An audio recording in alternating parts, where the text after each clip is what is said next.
Mazmur 44 ayat 1 sampai ayat yang ke-9. Demikian firman Tuhan. Untuk pemimpin biduan dari Bani Korah, nyanyian pengajaran. Ya Allah, dengan telinga kami sendiri telah kami dengar, nenek moyang kami telah menceritakan kepada kami perbuatan yang telah kau lakukan pada zaman mereka, pada zaman purbakala. Dengan tanganmu sendiri engkau telah menghalau bangsa-bangsa, supaya mereka kau tanam. Engkau menghancurkan suku-suku bangsa, mereka kau biarkan bertumbuh. Sebab bukan dengan pedang mereka menduduki negeri, dan bukan lengan mereka memberi kemenangan, melainkan tangan kananmu dan lenganmu serta cahaya wajahmu, engkau berkenan kepada mereka.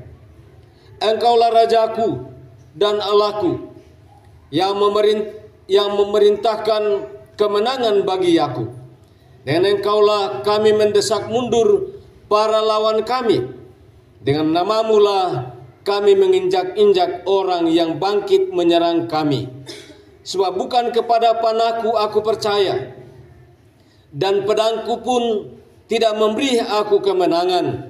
Tetapi engkaulah yang memberi kami kemenangan terhadap para lawan kami, dan orang-orang yang membenci kami kau permalukan. Karena Allah kami nyanyikan puji-pujian sepanjang hari, dan bagi namamu kami mengucapkan syukur selama-lamanya. Amin. Demikian firman Tuhan yang kita baca hari ini, untuk kita jadikan perenungan dalam syukur kita hari ini. Pijakan atau dasar pengucapan syukur. Bapak Ibu saudara-saudara yang kekasih di dalam Tuhan, apa yang dituliskan oleh Daud di sini adalah pengalaman Bani Korah, dan mirip-mirip dengan pengalaman Rasul Paulus.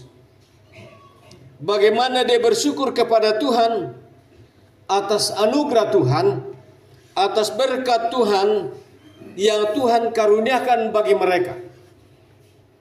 Sehingga dasar pengucapan syukur itu benar-benar mereka lakukan sebagai sesuatu yang harus dalam kehidupan orang percaya. Sehingga pengucapan syukur itu bukanlah formalitas saja. Bukan karena setiap tahun atau setiap saat kita melaksanakan ibadah syukur. Bukan. Bukan juga karena rutinitas. Bahwa kebiasaan orang Kristen adalah mengucap syukur. Bukan juga ritual biasa. Seperti yang biasa kita dengar, ritual-ritual yang dilakukan oleh banyak orang. Tidak seperti itu. Tapi sungguh-sungguh didasarkan pada satu kesadaran yang membawa kita pada satu posisi di mana kita ada sebagai manusia dan menghubungkan kita kepada Allah. Sehingga bukan sekedar kita lakukan, bukan ikut-ikutan, bukan karena dilakukan orang. Oh iya, karena mapersma jadi ko tamaleopa taturu-turu bang. Tidak. Tapi itu sungguh-sungguh dari kesadaran ilahi yang Tuhan tanamkan dalam hidup kita, sehingga dengan kesadaran itu kita sanggup mengevaluasi kehidupan kita dan menghitung serta mengakumulasi berkat Tuhan yang Tuhan berkatkan dalam kehidupan kita. Baik secara pribadi, dalam keluarga, dalam jemaat, maupun di tingkat organisasi.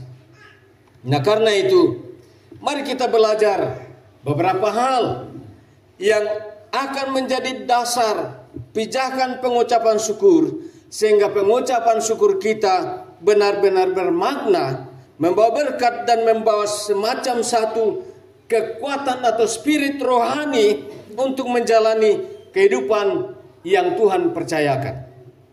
Yang pertama, kita sanggup mengakui bahwa segala sesuatu adalah dari Tuhan. Dapat kita lihat dalam ayat yang pertama sampai ayat yang ke-8, walaupun di bagian-bagian itu ada hal yang lain yang perlu dibawa, diterapkan dalam hidup kita sebagai orang yang mengucap syukur.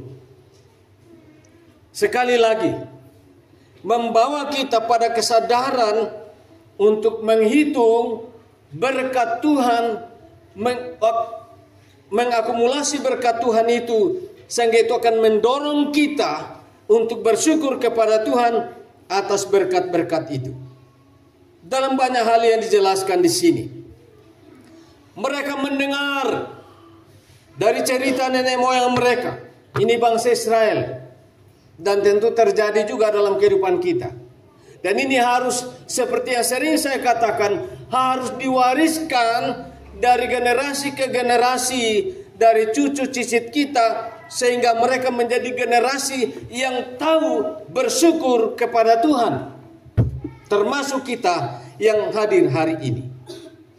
Bahwa berkat-berkat Tuhan yang dinikmati dari generasi ke generasi bukanlah karena kekuatan kita, bukan karena kemampuan kita, bukan karena kehebatan kita, tapi karena semata-mata anugerah Tuhan.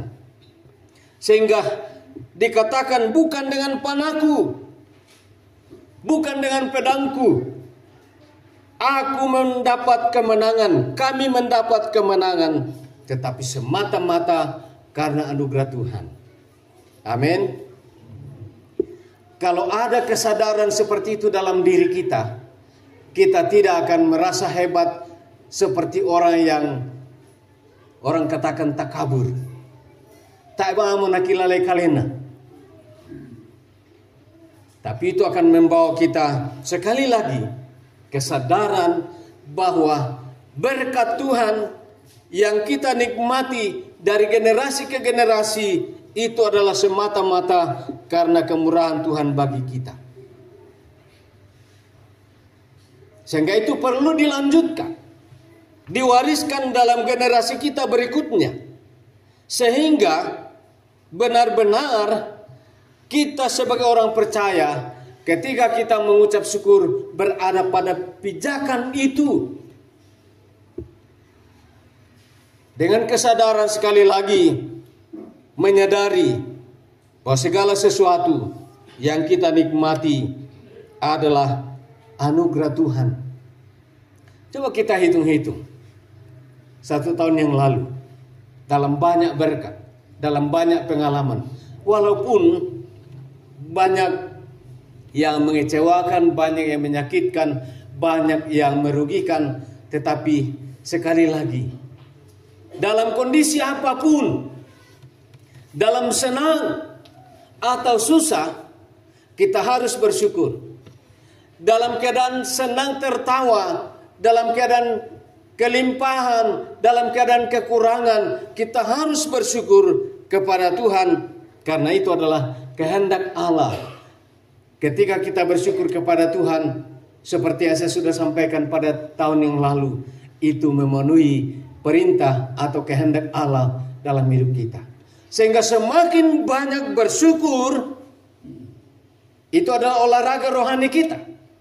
Sehingga ketika kita semakin banyak bersyukur, semakin sehat kerohanian kita, semakin sehat iman kita, dibanding dengan orang yang tidak pernah bersyukur.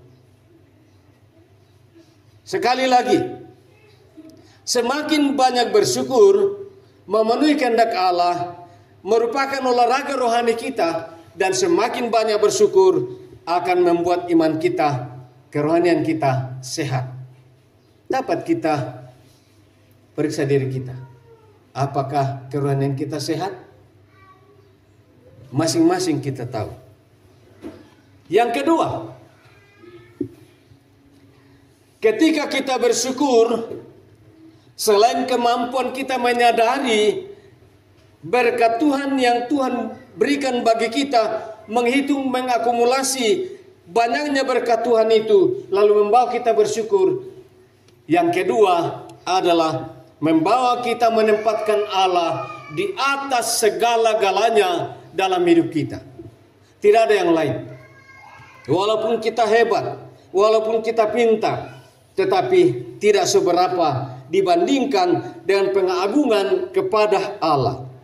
Itu sebabnya dalam ayat yang ke-5 sampai ayat yang ke-9, Engkaulah Rajaku dan Allahku yang memerintahkan kemenangan bagi Yakub. Dengan Engkaulah kami mendesak mundur para lawan kami. Dengan namamu lah kami menginjak-injak orang yang bangkit menyerang kami. Sebab bukan kepada panahku aku percaya, dan pedangku pun tidak memberi aku kemenangan. Tetapi Engkaulah yang memberi kami kemenangan terhadap para lawan kami, dan orang-orang yang membenci kami Kau permalukan. Karena Allah, ini yang sangat penting, karena Allah kami nyanyikan puji-pujian sepanjang hari, dan bagi namamu kami mengucap syukur selama-lamanya. Ketika kita menyadari bahwa semua yang Tuhan beri, dan ini mirip yang saya katakan tadi, pengalaman Rasul Paulus. Ketika dia menyadari bahwa kehidupannya adalah kehidupan yang tidak berarti, tetapi ketika dia bawa ke dalam versi rohani dan menghubungkannya dengan Tuhan, maka kehidupannya adalah kehidupan yang sungguh luar biasa, karena sedetik pun dalam hidupnya dia tidak sanggup. Dan karena itu hanya Allah yang layak ditinggikan, dipermuliakan dalam kehidupan kita. Sehingga ketika kita bersyukur, Allah diagungkan, Allah dimuliakan, dan kita tidak ada apa-apanya. Tapi banyak orang yang nama aku semang amondo kama-kama nalamin tiak. Oh, terlalu luar biasa.